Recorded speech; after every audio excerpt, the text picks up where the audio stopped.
Lo dijo en la primera hora. Muy bien, 7:14 en la mañana. Esta noche el Consejo Nacional Electoral será en cadena, ¿verdad, Belkis? Abre el micrófono. Sí, no. Repita.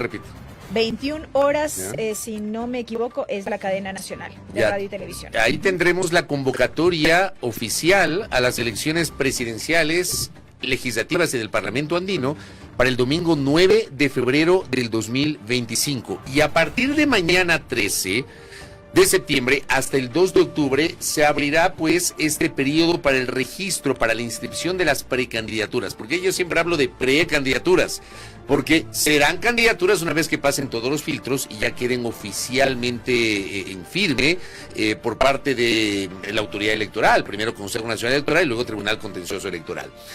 Por supuesto, todo esto tiene algunas particularidades. Una de ellas, lo que está pasando con el Partido Socialista Ecuatoriano.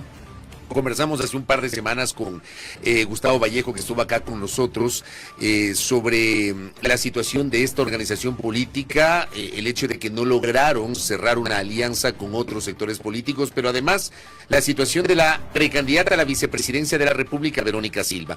Con eso quiero arrancar el diálogo con nuestra invitada Elsa Guerra, quien es integrante del Partido Socialista Ecuatoriano y quien encabeza la lista de precandidatos y candidatas a la Asamblea Nacional, la lista nacional de precandidatos a la Asamblea. Elsa, ¿cómo está usted? Bienvenida, qué gusto. Bienvenida. Hola, querido Fabricio, querida Belkis, muchísimas gracias por la oportunidad. Gracias. Quiero empezar con el tema de Verónica Silva. ¿Cómo está la situación de la precandidata a la vicepresidencia que no aparece en el padrón? Incluso esto se conoció, ella misma lo denunció, resulta que en el registro civil aparecía como fallecida, ella arregla la situación en el registro civil, pero sigue constando como fallecida en el registro electoral. ¿Qué va a pasar o qué está pasando sobre esto? Queremos decirle a la ciudadanía y también al Estado que nosotros no vamos a cambiar de candidata. Lo que tiene que cambiar es el registro electoral de este país, porque se está generando una profunda vulneración a los derechos políticos de Verónica Silva y se está poniendo en riesgo la participación política de nuestra organización. Nosotros hemos presentado un recurso ante el Tribunal Contencioso Electoral y estamos a la espera de esta resolución que justamente ordene rectificar este error administrativo y permita que justamente Verónica Silva pueda participar como vicepresidenta. El tema está en la cancha del Tribunal Contencioso Electoral. ¿Qué acciones tienen previstas justamente alrededor de esta decisión que debe tomar esta instancia? Hoy en la tarde, a las 16 horas, les queremos invitar, vamos a tener un plantón para exigir que el Tribunal Contencioso Electoral resuelva urgentemente. Como bien lo han planteado, empezamos una nueva etapa que es ya la inscripción oficial de candidaturas. Nosotros, con nuestro binomio presidencial, Pedro Granja, que como conocen es un experto antimafias, que tiene una experiencia muy importante y que esa experiencia, conocimiento y compromiso con la sociedad lo va a impulsar cuando lleguemos a la presidencia de la República con Verónica Silva como binomio. Vamos a inscribirnos justamente este lunes 16 de septiembre en el Consejo Nacional Electoral. Electoral. ¿Eso querría decir que no tienen plan B ustedes en el evento de que no se logre subsanar esta situación de Verónica Silva dentro del padrón electoral? Nosotros no tenemos plan B. Nuestra candidata a la vicepresidencia es Verónica Silva. En eso nos vamos a mantener porque lo que se está visibilizando aquí es una profunda vulneración a los derechos políticos de Verónica Silva, pero además es un llamado de atención, una alerta de qué está pasando sobre los procesos electorales, la fragilidad de los procesos electorales de la misma democracia, porque esto que le pasó a Verónica le podría pasar a cualquier ciudadano. Y tenemos una constitución que dice que tenemos derecho a votar, a elegir y a ser elegidos. Y esa constitución, que ha significado una lucha histórica de muchos sectores y también de las mujeres, que justamente ahora estamos conmemorando los 100 años, debe significar un reconocimiento por parte del Tribunal Contencioso Electoral de que ella puede participar, y en esa línea estamos como Partido Socialista. ¿Cuándo y cómo se da cuenta Verónica Silva que no constaba en el registro o que constaba como fallecida? Y lo pregunto porque, ¿qué pasó, por ejemplo, en los últimos procesos electorales? ¿Ella sufragó, no sufragó? ¿Qué ocurrió? Verónica Silva fue candidata también a la Asamblea Nacional en el 2021, es decir, constaba en el padrón o el registro electoral y además participó en un proceso electoral. Tuvo que emigrar a cumplir varias actividades de carácter personal y profesional, y luego cuando regresa al país nuevamente para intentar inscribir a su hija se da cuenta que aparecía como muerta. cuando estaba viva y cuando le hemos visto en muchas entrevistas y le hemos visto trabajando por la sociedad. Eso es una alerta para la ciudadanía. Lastimosamente, en su momento, el registro civil no notificó el ajuste del padrón electoral y luego Verónica presentó una documentación, un recurso ante el Consejo Nacional Electoral antes de que sea aprobado este registro electoral. ¿En qué fecha fue eso? Por lo tanto, esto tiene que ser rectificado. Alrededor de tres semanas atrás más o menos fue la fecha en que le acompañamos a Verónica Silva justamente al Consejo Nacional Electoral, justamente antes de que se apruebe ese registro electoral. Sin embargo, ahora esperamos que el Tribunal Contencioso Electoral responda y que justamente cumpla con su papel, ¿no? Porque los efectos que puede producir esto son muy importantes. No solo restringir la participación de Verónica, sino también dar un mensaje a la ciudadanía. Y ese mensaje significa que podemos hacer y deshacer con la democracia en este país, con los procesos electorales. Y me parece que ahí el Tribunal Contencioso Electoral tiene que hacerlo además de manera rápida, tiene que garantizar esa tutela que merecemos los ciudadanos para que justamente dé un ejemplo, un mensaje claro en derecho, en el marco constitucional, de que la democracia se respeta y los derechos se respetan. Pero si nos dice que hace alrededor de 3 semanas acompañaron para que haga esta solicitud al Consejo Electoral, también es cierto que el registro electoral como tal fue aprobado el 3 de junio. El registro electoral con más de 13 millones de electores y el registro electoral pasivo con más de 941,000 personas allí que constan. Y luego de ello, a partir del 14 de junio, se dispuso a las organizaciones políticas legalmente constituidas que lo puedan solicitar precisamente para hacer las verificaciones, porque está a disposición en este caso de partidos y movimientos políticos. Entonces, ¿no fue extemporánea, pregunto yo, esta acción de Verónica Silva una vez que el registro ya fue aprobado en junio pasado? Creo que hay que diferenciar dos elementos súper importantes. El primero es que Verónica tiene derechos de participación. La Constitución establece algunos criterios que impedirían su participación política. Ella no incurre en ninguno de esos criterios. Es decir, podría participar en los procesos electorales. Por lo tanto, hay un derecho que debe garantizarse. Uno. 2, Verónica va al registro civil, hace el ajuste, digamos, mostrando que está viva, que no está muerta, como de manera un poco preocupante aparece en el registro civil. Y luego lo que debería haber hecho el registro civil es un alcance al registro electoral, ¿no? Esa es la palabra técnica como está en la norma, el registro electoral, incluyendo justamente este cambio de carácter administrativo, pero que en el fondo tiene que ver con derechos políticos. Lo que no hace el registro civil también es ese alcance. Es un error de carácter administrativo que afecta derechos. Este alcance debería haber primero del registro civil. Sí, es un primer error del registro civil. Por lo tanto, el registro civil se ha presentado también un recurso dentro del registro civil para que se revise y para que justamente asuma su responsabilidad. Lo que pasa es que el registro electoral asume ese registro electoral, el Consejo Nacional Electoral, y antes de que se apruebe oficialmente este registro para la convocatoria, estableciendo justamente cuál va a ser los millones de ecuatorianos que votemos del 9 de febrero, se presenta ya un recurso y por eso es que existen, como ustedes mirarán en la discusión del Pleno, votos a favor, votos en contra y abstenciones, porque ya se conocía este problema con Verónica Silva. Ahora bien, usted nos ha dicho que no tienen un plan B, pero usted sabe que puede existir la posibilidad de que se pueda alegar la imposibilidad en este momento de poder reformular el registro electoral que fue, como bien dice Belkis, cerrado en junio pasado. Por eso yo le preguntaba sobre el plan B. Si no es Verónica Silva, ¿qué van a hacer? Porque puede darse ese escenario también. Es un escenario no con sentido. Correcto. Puede pasar. O sea, yo coincido en que sería gravísimo que pase por el tema de derechos. Si no tiene ningún tipo de impedimento y resulta que no es un problema de la persona, de la ciudadana que quiere ser candidata, porque resulta que hay un problema administrativo, aparece como fallecida y ella no tiene nada que ver, no es culpa de ella. Coincido en que es un derecho y que aquí hay una violación constitucional. Pero puede darse el caso de que el Tribunal Contencioso Electoral admita que es un error, pero que no se puede subsanar. ¿Qué podrían hacer ustedes, Elsa? Nosotros creemos que los derechos conquistados no son un juego. y como Partido Socialista Ecuatoriano no vamos a cambiar de candidatura. ¿No Eso tienen es lo que ustedes vamos a hacer el día una de hoy. posibilidad, una alternativa si no es Verónica Silva? Existen muchas mujeres capaces que podrían asumir espacios como la vicepresidencia, pero creemos que Verónica Silva debe ser nuestra candidata. Ahora estamos en un primer paso, y para nosotros el paso definitivo, que es luchar porque se reconozca sus derechos políticos y porque el Tribunal Contencioso Electoral resuelva a favor de la democracia del país. Correcto. Veamos qué pasa con este tema a nivel del Tribunal Contencioso Electoral. Nos dice Elsa que van a hacer un plantón esta tarde, 4 de la tarde, en los exteriores del Tribunal Contencioso Electoral, presionando por una decisión en ese sentido. Lo otro, ya han pasado varios días. ¿Cómo evalúa usted los diálogos, las mesas de diálogos que finalmente arribaron a unos acuerdos, a una declaración con varios acuerdos, pero no se lograron concreciones sobre unificar varias de las candidaturas? O sea, al final empezamos el proceso de alianzas con 17 binomios de precandidatos y terminamos con 16, o sea, apenas una alianza. ¿Qué pasó con los socialistas? ¿Por qué no lograron un acuerdo para poder aliarse con otros sectores políticos? El Partido Socialista Ecuatoriano siempre ha tenido vocación de unidad. Fuimos los primeros que en su momento convocamos a la unidad de los sectores políticos y sociales de este país. Luego nos sumamos a la convocatoria de las organizaciones sociales y estuvimos todos los días en la construcción del programa, de un programa que justamente ponga sobre la mesa los principales problemas que estamos enfrentando, porque realmente estamos en una crisis tan profunda que esto nos lleva a tener espacios de diálogo. Esa es una realidad.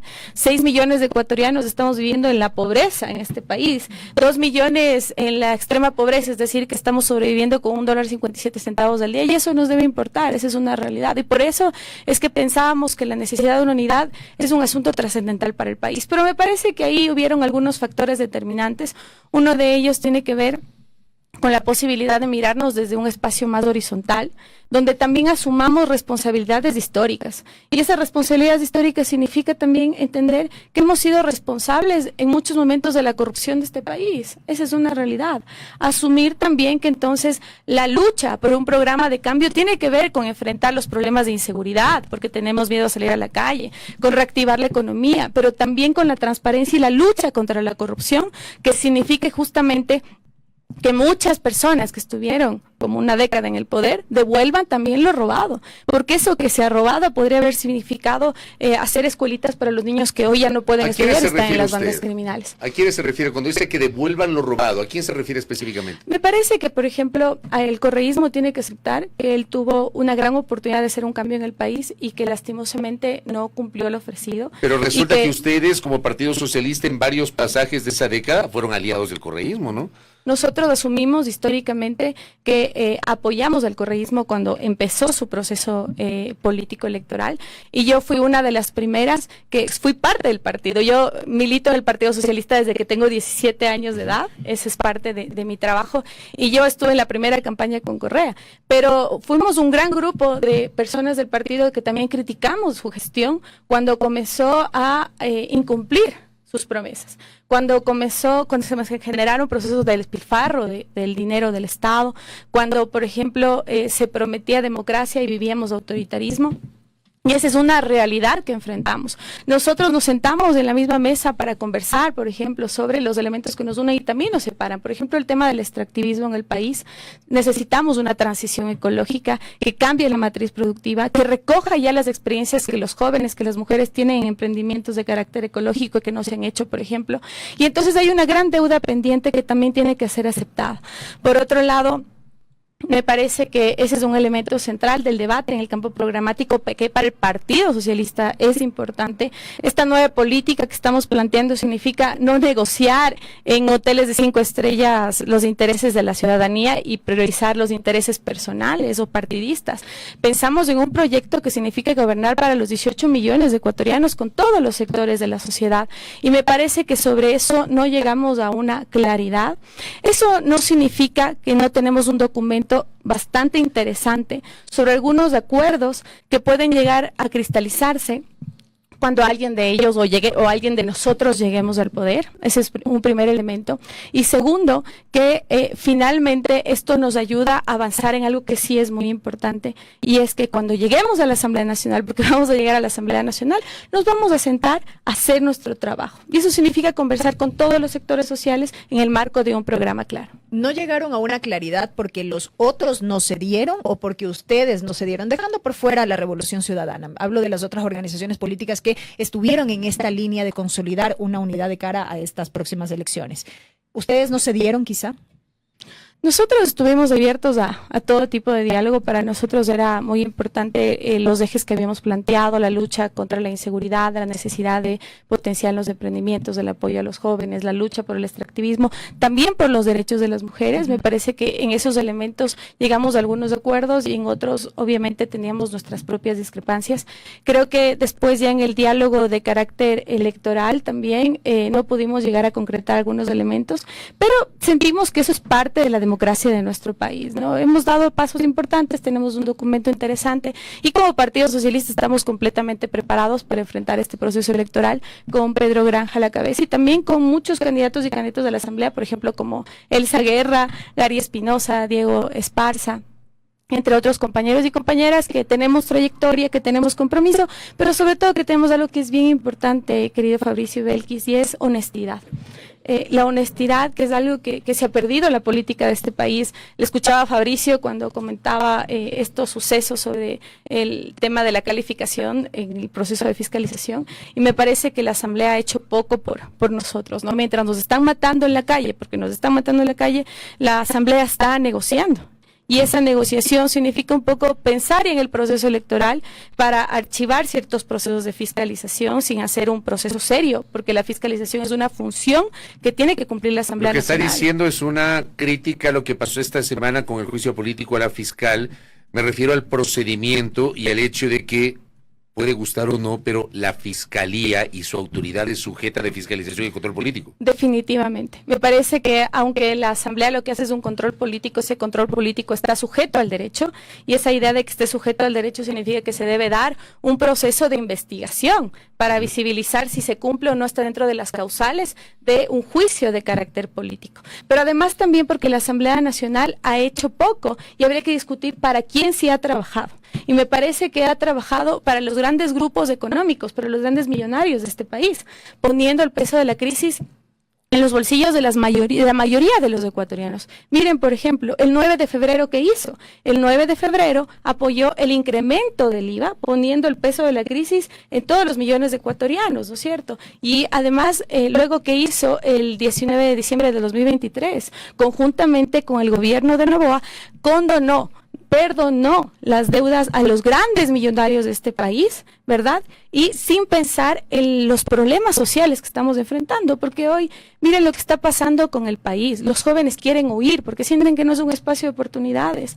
El nivel de acceso al trabajo es muy bajo. 7 de cada 10 ecuatorianos no tienen trabajo y el 60% está en el campo de los emprendimientos. ¿Pero por qué? Porque no acceden a trabajo y no hay apoyo. Es una realidad que necesita de una legislación seria en este país y que conjuntamente con Pedro Granja vamos a impulsar también políticas claras de emprendimiento juvenil, de acceso, mejor acceso a la educación y sobre todo de reactivación de la economía en el espacio urbano y también en el espacio rural que ha sido abandonado. Elsa, lo último de mi parte, si bien el Partido Socialista no logró consolidar una alianza en el ámbito de lo nacional, pensando en el binomio presidencial, ¿qué pasó a nivel de provincias? Porque entiendo, si no me equivoco, al menos establecieron alianzas en 3, Carchi, Bolívar, Pastaza. ¿Qué ocurrió con el resto de provincias en este caminar? Bueno, como Partido Socialista hemos buscado hacer alianzas de carácter nacional, pero también de carácter local. Eso ha significado que hemos conversado con varios sectores políticos a nivel local. En algunos casos se ha cristalizado, en otros no. Hemos hecho un esfuerzo realmente porque necesitamos justamente la unidad mirando los problemas territoriales. Algo que nosotros hemos hecho este tiempo es discutir qué significa hacer política hoy, y me parece que si no se trabaja desde los problemas locales es muy difícil cambiar el país, que son completamente diferentes, ¿no? Y donde, por ejemplo, es necesario impulsar bonos productivos para el sector agrícola, donde es necesario mirar cómo la carretera en ciertos sectores puede mejorar la economía y la productividad.